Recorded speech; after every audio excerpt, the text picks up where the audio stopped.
أعوذ بالله من الشيطان الرجيم. بسم الله الرحمن الرحيم. قد خلت من قبلكم سنن فسيروا في الأرض فانظروا كيف كان عاقبة المكذبين. هذا بيان للناس وهدى وموعظة للمتقين.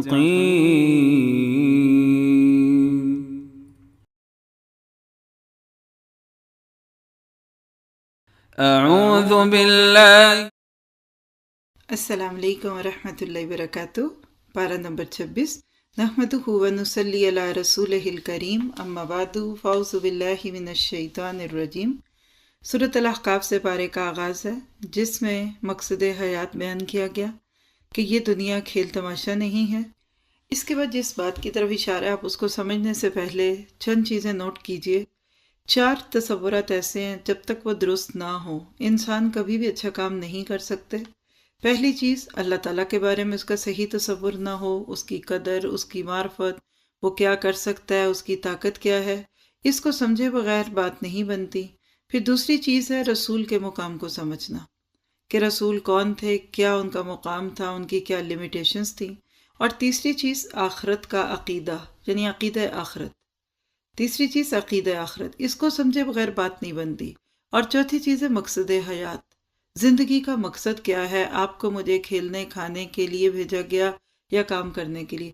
ان 4 چیزوں کے تصور کو درست کیے بغیر صحیح عمل نہیں ہو سکتا. یہی ابتدائی آیات میں بتا دیا گیا کہ لوگ جتنا مرضی دوسروں کے ساتھ اپنے آپ کو جوڑیں، قیامت کے دن ایسے لوگ ایک دوسرے کے دشمن ہوں گے. اور قبروں پہ کھڑے ہوئے لوگ جب دوسروں کو پکارتے ہیں تو کوئی ان سے پوچھے کہ کبھی جواب آیا. کسی قبر پہ جا کے پوچھئے میری چابی کہاں گئی تو کوئی جواب آتا ہے، لیکن جو سوچیں گے وہی ہوگا. آیت 5 میں کلیئرلی اللہ نے بتا دیا وَهُمْ عَنْ دُعَائِهِمْ غَافِلُونَ، وہ تو ان کے پکارنے سے بھی غافل ہے. تو کبھی بھی انسان کسی دوسرے کو بیچ میں لانے سے پہلے یہ سوچے کیا میرا اپنے اللہ کے ساتھ تعلق اس قابل نہیں ہے کہ میں بیچ میں کسی دوسرے کو لے کے آؤں. آپ دیکھیں شوہر بیوی کا اپنا تعلق اچھا ہے تو وہ بیچ میں دوسروں کو نہیں ڈالتے، اور یہی ہر رشتے میں ہوتا ہے. اور اللہ کا معاملہ تو بندے کے ساتھ شاہ رگ سے بھی قربت کا معاملہ ہے، لہٰذا ظاہری باطنی ڈھکے چھپے ہر شرک سے بچنے کی ضرورت ہے. آیت نمبر 12 میں کفار کا ایک نظریہ پیش کر دیا. کہتے ہیں کہ اگر یہ کتاب مان لینے والی ہوتی، کوئی اچھا کام ہوتا تو پھر یہ تم کیوں کر گئے، پھر ہم ہی کرتے. یعنی خود پسندی کا احساس ہے جو ہدایت کی طرف نہیں آنے دیتا. اللہ تعالیٰ کہہ رہے ہیں کہ اگر ان کو دنیا کی دولت زیادہ مل گئی تو اس کا یہ تو نہیں مطلب کہ ہدایت کی دولت کو بھی یہی پائیں گے. اور آیت نمبر 12 کے آخر میں کتاب کا مقصد بتا دیا کہ لِيُنذِرَ الَّذِينَ ظَلَمُوا وَبُشْرَىٰ لِلْمُحْسِنِينَ. یہ 2 کام قرآن بڑی خوبصورتی سے کرتا ہے. خود پہ ظلم کرنے والے، چاہے شرک کر کے یا کبیرہ کا ارتکاب کر کے یا صغیرہ کا، ان کو تو خوب ڈراتا ہے، وہ تو اس قرآن کو فیس نہیں کر پاتے. اور محسنین کو، اچھے کام کرنے والے، احسن درجے پہ کام کرنے والے، کانک تراہو کی کیفیت کے ساتھ عبادات پر کرنے والے، اور ہر کام کو اس کا ڈیو حق دینے والے، ایسے لوگوں کو قرآن بشرا لگتا ہے. یہ ایسی جیسے بارش ہے نا، ایک ہی پانی ہوتا ہے، پھولوں کی کیاری پہ پڑے گا تو خوشبو آئے گی، لیکن کچرے کے ڈھیر پہ آئے گا تو بدبو آئے گی. اور آیت نمبر 3 میں بتا دیا کہ اصل قیمت استقامت کی ہے. جو لوگ اللہ کو رب کہہ کر جم جاتے ہیں پھر ان کی زندگیاں ٹینشن فری ہوتی ہیں، غم خوف سے وہ آزاد ہوتے ہیں. انعام کے طور پہ اللہ تعالیٰ جنت بھی دے گا، لیکن ان کی دنیا ہی جنت ہے. آیت 15 اور اس کی اگلی آیت میں جوان اولاد کے فتنے. اگر اولاد نیک ہو، ماں باپ کے حقوق کو پہچانتی ہو، اس کو احساس ہو کہ ماں نے کتنے درد سہ کر مجھے پیدا کیا، پالا اور میری پرورش کی، تو وہ تو پھر 40 سال کی عمر تک ہونے میں بہت سنجیدہ ہوگا، اور وہ یہی دعا کرے گا کہ ربی اوزینی ان اشکر نعمتک التی انعمت علی وعلی والدی ونعمل صالحا ترضاہ واصلح لی فی ذریتی انی تبت الیک وانی من المسلمین. کہ میرے رب مجھے توفیق دے کہ میں اس نعمت کا بھی شکر کروں جو مجھ پہ ہے اور جو میرے ماں باپ پہ ہے، اور میں اچھے عمل کروں جن کو تو پسند کرے، اور میری اولاد کی بھی اصلاح کر دے. دیکھا جائے تو 40 سال کی عمر بڑی اہم عمر ہے، 2 جنریشنز کو ساتھ لے کر انسان چلتا ہے۔ اپنے ماں باپ بوڑھے ہو چکے ہوتے ہیں، وہ بھی کمزور ہیں، اور بچے بھی اپنے کمزور ہوتے ہیں۔ ایسے وقت میں سنجیدگی ہوتی ہے، انسان کو ریئلسٹک ہونا چاہیے۔ مت سوچے کہ جیسی اٹیچمنٹ آپ کو اپنے بیٹے سے ہے ویسی ہی اس کو آپ سے ہوگی۔ آپ کے بچے کو اپنے بیٹے سے اٹیچمنٹ ہوگی، آپ کو اس سے ہے۔ کرنا کیا ہے کہ اپنے ماں باپ کو بچہ سمجھ کر پالیں۔ بچوں کے بھی تو بیب سے منہ صاف کرتے ہیں، ہوٹلوں میں وہ بھی تو کھانا گرا ہی دیتے ہیں، وہ بھی تو ایک بات کئی بار کہتے ہیں۔ تو کیا ہوا اگر ماں باپ کی بھی ایک بات بار بار سننی پڑے؟ خوش ہو جائیے، پتہ نہیں کب تک ہیں یہ سنانے کے لیے۔ ہمیں اپنے ماں باپ کو ایک نعمت سمجھنا چاہیے، بوجھ نہیں سمجھنا چاہیے، ان کو ایک ذمہ داری نہ سمجھے، ان کو ایک آنر سمجھے۔ It's my player. اسی لیے آیت نمبر 17 میں ایک بدبخت اولاد کا تذکرہ ہے کہ جو اپنے ماں باپ کے آگے زبان چلاتا ہے اور وہ کہتا ہے اف۔ پیچھے کہا کیا تھا 15ویں پارے میں ہم پڑھ چکے، اف نہ کہو، یہ اف کہتا ہے۔ اب سوچئے جب اف اتنا برا جملہ ہے تو پھر اور کیا ہوگا۔ آج بچے چھوٹی چھوٹی بات پہ یل کرتے ہیں، پیرنٹس کو بیوقوف سمجھتے ہیں۔ آپ کو کمپیوٹر چلانا نہیں آتا، آپ کو بات نہیں کرنی آتی۔ کبھی سوچئے کہ آپ کو بات کرنی کس نے سکھائی؟ آپ کو چلنا نہیں آتا ہے تو آپ کو چلنا کس نے سکھایا؟ تو ہمیشہ اپنے بچوں کے روپ میں اپنے ماں باپ کو دیکھیں تو انشاءاللہ ان کی بری سے بری باتیں بھی درست لگیں گی۔ آپ دیکھیے کہ اب ان کی بیماریاں ہیں، دوائیاں کھاتے ہیں، کمزوریاں ہیں، تو وہ جو سارا ریئیکشن وہ آپ کے اوپر اگر آ گیا تو کوئی بڑی بات نہیں۔ انہوں نے بھی تو آپ کے ساتھ کئی راتیں جاگیں، راتوں کو لے کر آپ کو ڈاکٹرز کے پاس گئے۔ اگر آپ ان کی دواؤں کے لیے کچھ کر لیں تو یہ آپ کے لیے جنت کمانے کا ایک ذریعہ ہوگا۔ اس کے بعد اگلی آیات میں انسان واقعی اپنے بارے میں سوچتا ہے کہ کیا میں نے اپنی اس دنیا سے وہ لے لیا جو مجھے لینا تھا؟ کیونکہ آیت 20 میں اللہ تعالیٰ کفار کی بات کرتے ہوئے کہتے ہیں اَخَذْتُمْ طَیِّبَاتِکُمْ فِی حَیَاتِکُمُ الدُّنْیَا، تم اپنی نیکیوں کا سارا بدلہ دنیا میں لے چکے ہو، تم نے خوب اس سے فائدہ اٹھایا۔ حضرت عمر ایک موقع پہ ٹھنڈا پانی پیتے پیتے رک گئے، پوچھنے پہ کہا کہ مجھے خیال آ گیا کہ کہیں اللہ تعالیٰ قیامت کے دن یہ نہ کہہ دیں کہ عمر تیری ساری عمر کی نیکیوں کے بدلے میں اس دن ٹھنڈا پانی پلا دیا تھا، آج میرے پاس تیرے لیے کچھ نہیں۔ تو یہ سوچ کب آتی ہے؟ جب واقعی ہر نعمت کو انسان اپنے اوپر ایک ذمہ داری سمجھتا ہے۔ پھر اس کے بعد قوم عاد کا ذکر ہے، کس طرح قوم کو اللہ تعالیٰ نے نعمتیں دی، لیکن نہ صرف یہ کہ وہ شرک میں پڑے بلکہ انہوں نے بڑی بڑی عمارتیں قائم کرنی شروع کی، مال کو ضائع کیا، ریسورسز کو ویسٹ کیا۔ ایسی قوم کو جب نبیوں کی بات سمجھ نہیں آتی تو اللہ تعالیٰ ان کو زمین سے اٹھا دیتا ہے۔ قالوا ھذا عارض ممطرنا، یہ ہے وہ بارش جو بہت برسے گی، لیکن جب وہ برسی تو اس میں سے آگ برسی۔ حضرت عائشہ کہتی ہیں کہ اللہ کے نبی آپ کا چہرہ کیوں بدل جاتا ہے جبکہ لوگ تو بارش کے آثار دیکھ کر خوش ہوتے ہیں؟ کہا عائشہ مجھے ایسا لگتا ہے کہ کہیں قوم عاد والا عذاب نہ ہو، جب بارش برسنی شروع ہوتی پھر آپ مطمئن ہوتے۔ ہم بھی دیکھیں کیا ہم ان چیزوں کو کبھی اللہ کی آزمائش بھی سمجھتے ہیں؟ پھر اس کے بعد اگلی قوموں کے تذکرے میں یہ بات بھی بتا دی کہ جب بھی کسی بستی میں نبی آئے اور نبی کی بات کو قوم نے نہ مانا تو اللہ تعالیٰ نے ان کو زمین سے اٹھا دیا۔ آیت نمبر 29 میں جنات کے قرآن سننے اور غور سے سننے کا ذکر ہے۔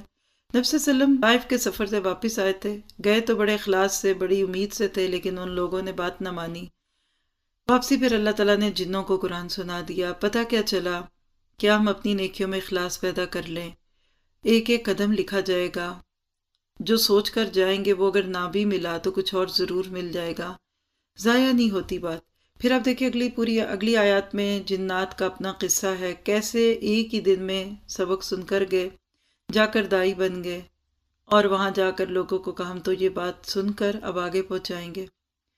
ہمارا بھی دین یہی سکھاتا ہے، سیکھو اور سکھاؤ، آگے چلو، دیے سے دیا جلاؤ، چراغ سے چراغ جلاؤ۔ آج اس امت کو جتنے چراغوں کی ضرورت ہے ابھی تک اتنے نہیں جل رہے۔ دعا کیجئے کہ ہر جگہ میرے چمکنے سے اجالا ہو جائے، ہر مسلمان ایک چمکتا ہوا دیا بن جائے جو اپنے ارد گرد کے ماحول کو چمکا دے اور لوگ اسلام میں دلچسپی لینے لگے۔ یہی میسج تھا سورت کا آیت 35 میں کہ بلاغ، یہ تو بات ہے پہنچانے کی، پہنچ گئی۔ اب جو لوگ نافرمانیوں میں پڑے ہیں وہی بہکیں گے۔ سورت محمد اس کے بعد آتی ہے جس کا مین تھیم خبط اعمال ہے۔ عمل کرنا بھی بڑی بات ہے، لیکن کیے ہوئے عمل ضائع ہو جائیں تو دکھ کی بات بھی بہت ہے۔ بعض اب انسان نیکیاں بھی کرتا ہے، گناہ بھی کرتا ہے، اور اس کے کچھ گناہ اس کی باقی نیکیوں کو کھا جاتے ہیں۔ مثلا اگر 5 نمازیں نہیں پڑھی، 4 پڑھی، 3 پڑھی، تو وہ 3 بھی ضائع ہو جائیں گی، کیونکہ 5 نمازیں ہی پوچھی جاتی ہیں۔ کوئی بھی دنیا کی کمپنی ہو، پوری چیز ہو تبھی اس کو ایکسیپٹ کریں گے. کسی ورکر کو کچھ کام کرنے اور کچھ نہ کرنے پہ پے نہیں ملتی. تو دین کی جو ذمہ داریاں ہیں اس کو پوری سنجیدگی سے پورا کرنا چاہیے. پھر دوسری چیز یہ کہ سورت کا نام قتال بھی ہے. آپ اس پوری سورت میں جو چیزیں پڑھیں گے اس کا تھیم سمجھ لیجئے.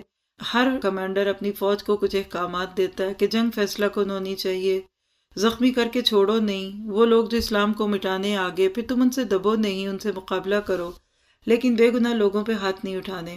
یہی باتیں اس صورت میں کہی گئیں. اور بتایا کہ جو مارنے ہیں پھر ان سے خوب لڑو تاکہ مقابلہ کرو، ان کو پتہ چلے کیا کرتے ہیں، اور آئندہ سے کسی کو اسلام کی طرف آنکھیں اٹھانے کی جرت نہ مل سکے. پھر اس کے بعد اللہ سبحانہ تعالیٰ نے ایمان والوں کو کہا گیا کہ ان تنصروا اللہ ینصرکم ویثبت اقدامکم، آیت نمبر 7 ہے. اللہ کی مدد کرو گے تو کیا ملے گا؟ تمہیں ثابت قدمی ملے گی. دیکھیے اللہ کو مدد کی ضرورت نہیں ہے، مطلب یہ کہ اللہ کے دین کی مدد. جو تحفہ ملتا ہے نا اللہ کے دین کے کام کرنے سے، اس میں والنٹیئر کرنے سے، اس میں بڑھ چڑھ کر وقت، سکلز، مال لگانے سے، وہ کیا کہ دین میں ثابت قدمی آنے لگتی ہے. ہم اکیلے اپنے کام کرتے رہیں، بعض دفعہ ڈھیلے ہو جاتے ہیں. جب ہم نیکی کا کوئی کام دوسروں کو بھی سکھانے لگتے ہیں تو آہستہ آہستہ ہماری اپنی بھی اصلاح ہونے لگتی ہے. اسی میں اللہ تعالیٰ نے ہفتے اعمال کی بات بتائی. اور حقیقت ہے کہ اگر دین میں استقامت آ جائے، شک دور ہو جاتا ہے، عمل شروع کرتا ہے انسان تو مزہ آتا ہے. ورنہ شک والی زندگی میں لا یموت فیہا ولا یحیا والی کیفیت ہوتی ہے. تو ایک طرف ہو جائے، جب پتہ ہے کہ دین سچا ہے، اسلام سچا ہے، اللہ کی بات سچ ہے، پھر بس توفیق مانگنی ہے کہ اللہ تعالیٰ اس کو ہمارے لیے درست کر دے. پھر اس کے بعد جنتوں کا تذکرہ ہے اور کفار کے کھانے پینے کی باتیں ہیں. اور آیت 15 میں اللہ تعالیٰ نے جنت کی نہروں کی بات کی ہے. نہ جانے کیا عمل تھے ان کے کہ ان کو ایسی بہتی ہوئی نہریں ملیں گی کہ جو کبھی ختم نہ ہوں گی. زندگی میں آج صدقہ جاریہ کے کچھ کام کر جائیں تاکہ وہاں ہمارے لیے خیر کی ندی نالے پھیل رہے ہوں. اس کے برعکس کفار، سچ یہ کہ جنہوں نے جنت مانگی نہیں پھر اللہ ان کو دے کیوں؟ اللہ تعالیٰ کہتے ہیں یہ جانوروں کی طرح کھاتے پیتے ہیں، موج مستی ہے، لیکن حساب انسانوں کی طرح دیں گے. یعنی رہ جانوروں کی طرح رہے ہیں اور حساب جو ہے انسانوں کی طرح دیں گے. ان نہروں کے تذکرے میں جب بچوں سے بات کریں تو کبھی یہ نہ کہیے گا کہ دودھ کی نہر ہے، وہ تو مائنڈ کریں گے. ہاں ان کو بولیے چاکلیٹ والی دودھ کی، آئس کریم کی نہریں، ہر ایک کو اس کی طرح کا مزہ آئے گا. اب دیوانہ پن نہیں ہے، مزہ ہے. شہد کی نہر کا سن کر بھی شاید کچھ لوگ مائنڈ کریں تو شہد کیا ہے، مٹھاس ہے، مزے کی چیز ہے. نہ حساب نہ فکر، اور سب کھاؤ اور مزہ کرو. یہ نہیں کہ کھا لیا تو موٹے ہو گئے اور نہ کھایا تو دبلے ہو گئے. اور پھر اللہ تعالیٰ آیت 16 میں فرماتے ہیں کہ کچھ لوگ ہیں جو بات کو سنتے ہیں لیکن غلط رنگ دے کر باہر مشہور کرتے ہیں. یہ اصل میں ان کے دلوں پہ ٹھپے لگانے والی بات ہے. ان کے دلوں سے ہدایت کی طلب ختم ہو جاتی ہے. ہاں جو لوگ ہدایت کی طرف آتے ہیں اللہ تعالیٰ ان کو دن بدن ہدایت بھی بڑھائیں گے ان کی، اور تقویٰ بھی بڑھے گا. اور یہ سچ ہے کہ جو چیز زیادہ کرے اس کے اور کرنے کو دل کرے گا. کھائیں گے تو اور بھوک بڑھے گی، سوئیں گے تو اور سونے کو دل جائے گا. اسی طرح ہدایت کی طلب رکھیے، مزید موقع آپ کی زندگی میں آتے جائیں گے. چھوٹے چھوٹے مواقع کا استعمال کریں، اللہ تعالیٰ بڑی بڑی نیکیوں کے موقع دے گا. بڑی کو استعمال کریں گے اللہ بہت بڑی دے گا. اور اگر میں نے اپنے چھوٹی چھوٹی نیکیوں پہ اپنے آپ کو مظلوم سمجھا اور دکھی سمجھا تو پھر ہم خود جانتے ہیں کہ ہماری نیکیوں کے مواقع بھی آہستہ آہستہ دوسروں کو دے دیے جاتے ہیں اور ہم سے معذرت کر لی جاتی ہے. پھر اس کے بعد آیت نمبر 24 میں افلا یتدبرون القرآن، کیا یہ لوگ قرآن پہ غور نہیں کرتے؟ یہ آیت ہے جو آپ کو مجھے عمل کرنے والا بناتی ہے کہ صرف پڑھنا نہیں ہے، اس پہ غور و فکر کرنا ہے. اور دیکھا جائے تو اس وقت بھی ہم جلدی میں بس تدبر ہی کرتے ہیں. فکر کریں، غور کریں، سوچیں یہ کیا ہے، اس میں کیا ہے، اللہ نے کیا کہا. بغیر سوچے سمجھے قرآن پڑھتے جانا کوئی بہت اچھا عمل نہیں ہوتا، زبانی بات ہے بس. اس کے بعد آپ کے دل میں تو اس کا کچھ بھی نہ چلا. پھر اس کے بعد آپ دیکھیے کہ آگے دوبارہ پھر کفر اور اسلام کی جو جنگ ہے اسی کا تذکرہ آتا جاتا ہے کہ کیسے لوگ اللہ تعالیٰ کے اس دین کو مٹانے کے در پہ ہوتے ہیں. لیکن مسلمانوں کو جب یقین ہوگا اللہ تعالیٰ ان کے ساتھ ہے تو وہ ہر چیز میں اپنے آپ کو لے کر چلیں گے. جو لوگ زندگی بھر اللہ تعالیٰ کی ناراضگی کے کام کرتے ہیں تو فرشتے موت کے وقت ان کو مارتے ہیں. آیت 27 سے یہ پتہ چلتا ہے. کافر کی جان بڑی مشکل سے نکلتی ہے، اس کے برعکس مومن کی جان بڑے آرام سے نکلتی ہے. بیچ میں منافقانہ صفات کا تعارف کرایا گیا ہے 29 اور 31 اور اس سے اگلی آیات میں کہ کچھ لوگ صرف باتوں ہی سے خوش کرتے ہیں، وہ اسلام کو بھی باتوں سے خوش کرتے ہیں. ایمان والوں کو آیت 33 میں بتا دیا کہ اطیع اللہ و اطیع الرسول، اللہ اور اس کے رسول کی اطاعت کرو، یعنی دل کی خوشی سے مانو اور اپنے اعمال کو ضائع نہ کرو. کافر جو ہیں وہ کفر کر کے دوسروں کو بھی دین سے روکتے ہیں تو اللہ تعالیٰ ان سے خود ہی پوچھ لے گا۔ آیت 36 میں بتا دیا دنیا تو کھیل اور تماشا ہے، ایمان لے اور تقوی اختیار کرو تو اللہ تمہیں اجر بھی دے گا اور تم سے تمہارے مال نہیں مانگے گا۔ مال مانگے گا تو تم بخل کرو گے، پھر اس وقت تمہارے کینے سمجھ آئیں گے۔ حقیقت یہ کہ جب بھی دین کا کوئی تقاضا ہے جس میں جان لگے، نفس لگے، مال لگے، کچھ بھی لگے، اس وقت یہی بات سوچنے کی ضرورت ہے کہ میں بخیل تو نہیں ہوں۔ اسلام کو میرے آپ کے مال کی ضرورت نہیں ہے، اصل بات یہ کہ ہم اپنے لیے یہ سب کریں گے۔ جب مال دینے کا وقت آئے اور دینے کو دل نہ چاہے تو سوچے انسان کے مال دیا کس نے۔ آپ کی میری زندگی کا مقصد کیا ہونا چاہیے کہ اپنے اپنے کاموں میں لگے رہیں، اسلام غالب ہو یا مغلوب، میں اپنے کام میں لگی رہوں، بیکار تبصرے، باتیں، یہ ہے یہ سب چھوڑ دیں۔ ifs اینڈ بٹس، اچھا یہ کیا ہوا، یہ سب یوز لیس تھنگز ہیں۔ کام کیجیے، اتنا وقت ہی نہیں ہے کہ لوگوں کی باتوں پہ ڈسکشن کر سکیں، اور حقیقت ہے کہ جو ساتھی دین کے لیے ایک جگہ جمع ہو جائیں پھر جو خیر آتی ہے وہ بہت بڑی ہوتی ہے۔ آج امت کو واقعی امت بن کے کام کرنے کی ضرورت ہے۔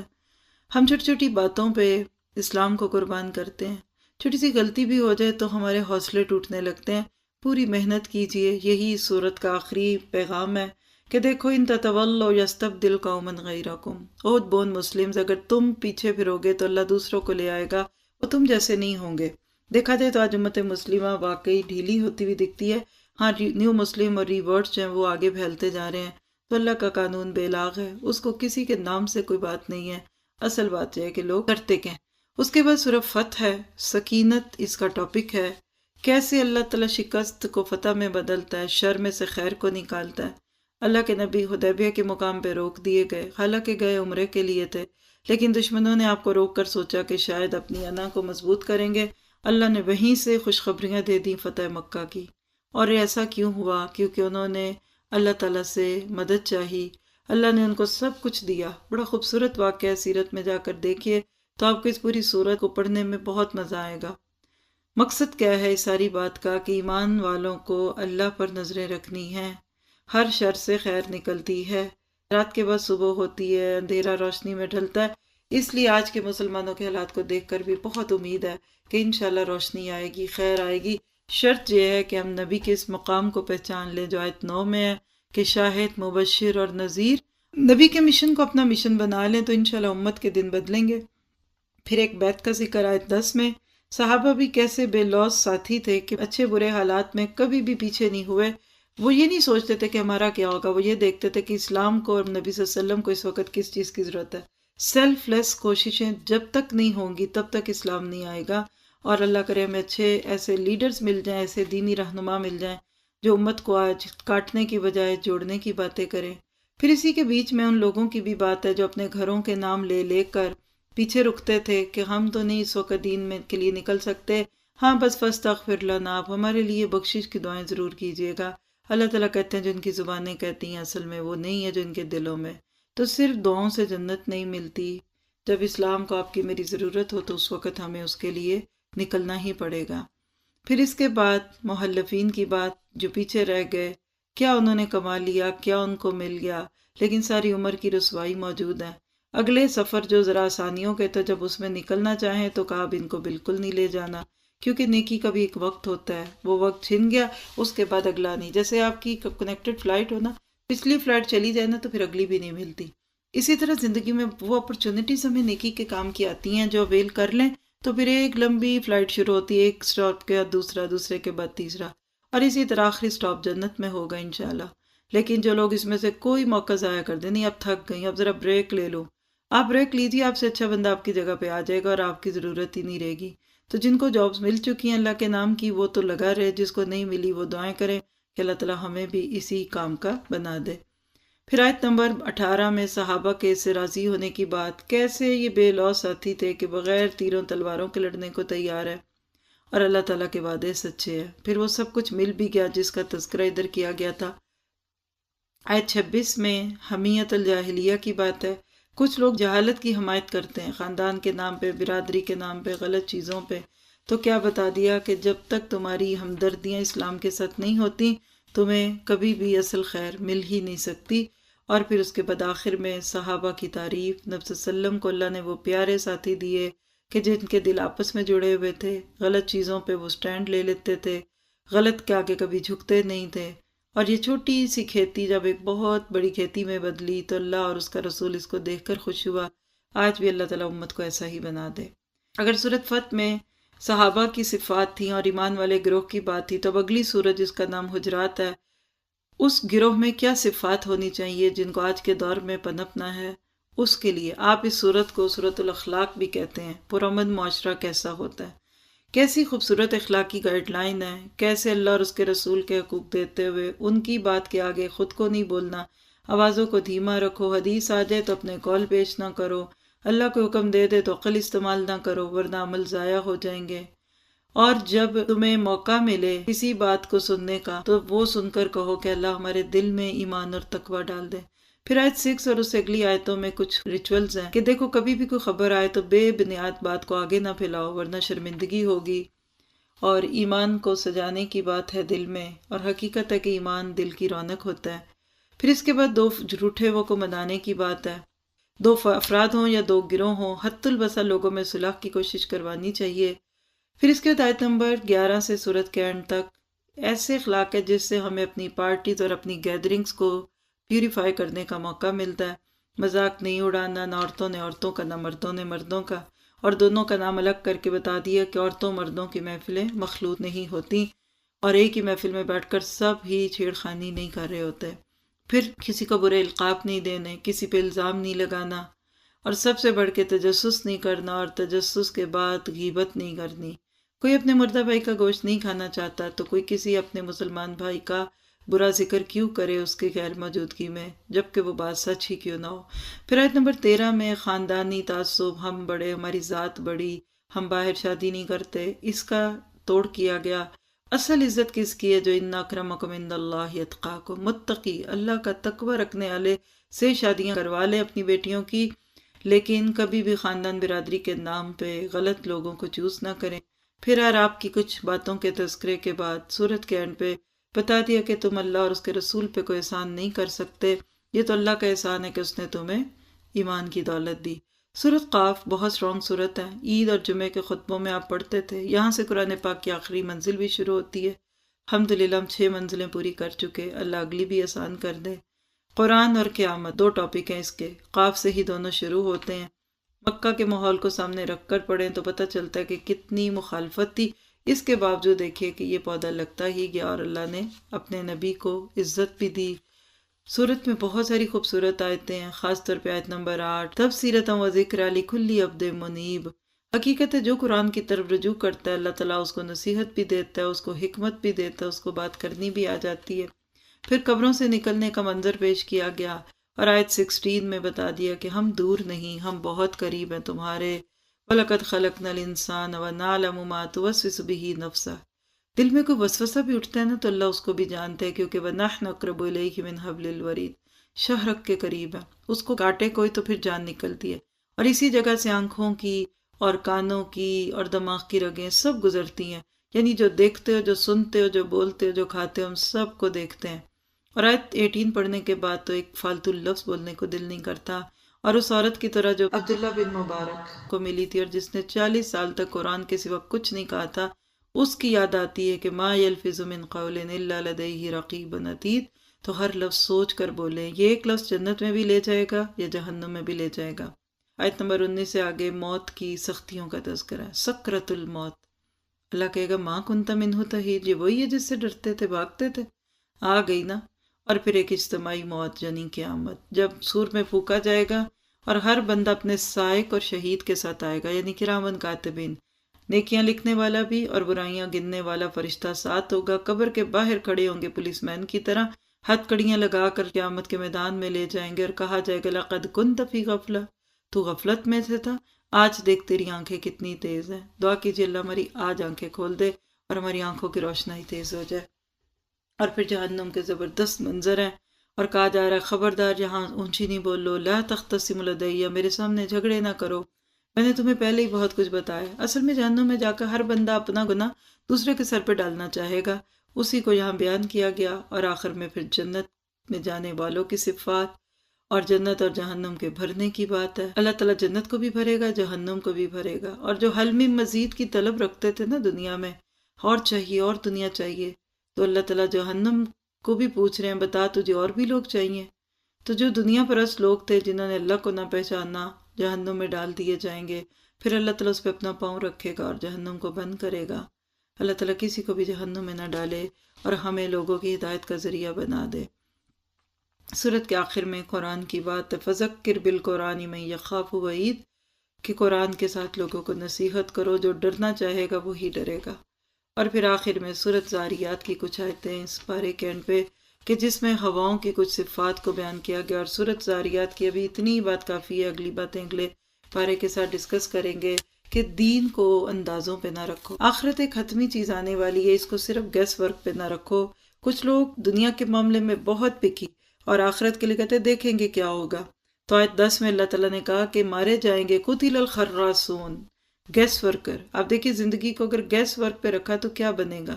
کتاب کھولے کوئی نہ، سلیبس کھولے کوئی نہ، امتحان دینے جائے نہ، اور صرف گیس پیپر دے کر کون پاس ہوگا؟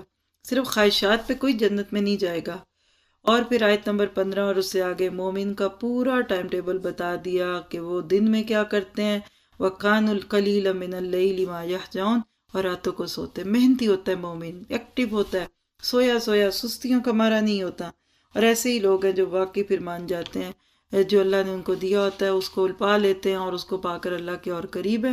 سحریوں میں بھی بخشش مانگتے ہیں، اور اللہ تعالیٰ کہتے ہیں وفی انفسکم، تمہاری تو اپنی جانوں میں بھی تمہاری نشانی ہے۔ اللہ سے دعا کرتے ہیں کہ وہ ہمیں غور و فکر کرنے والا بنا دے۔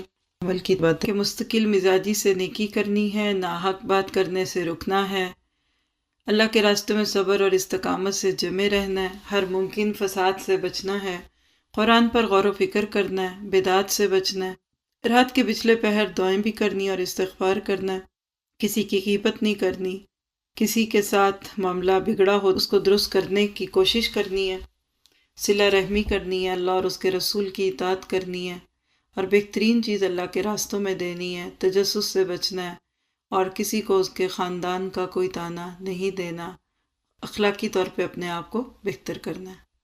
اس پارے کی آیت تدبر سورت قاف کی آیت نمبر 18 اور اس سے اگلی آیتیں، جس کو سنتے سمجھتے پڑھتے وقت ہم نے سوچنا ہے کیا واقعی میں بیکار تو نہیں بولتی، بہت تو نہیں بولتی، اور کیا میں غفلت میں تو نہیں ہوں، اور کہیں ایسا تو نہ ہو کہ قیامت کے دن جا کر رسوائی اٹھانی پڑے۔ اللہ تعالیٰ آسانیاں کر دے۔ سبحانک اللہم و بحمدک، اشہد ان لا الہ الا انت، استغفرک و اتوب الیک۔ السلام علیکم و رحمۃ اللہ وبرکاتہ۔ أعوذ بالله من الشيطان الرجيم. بسم الله الرحمن الرحيم. قد خلت من قبلكم سنن فسيروا في الأرض فانظروا كيف كان عاقبة المكذبين. هذا بيان للناس وهدى وموعظة للمتقين.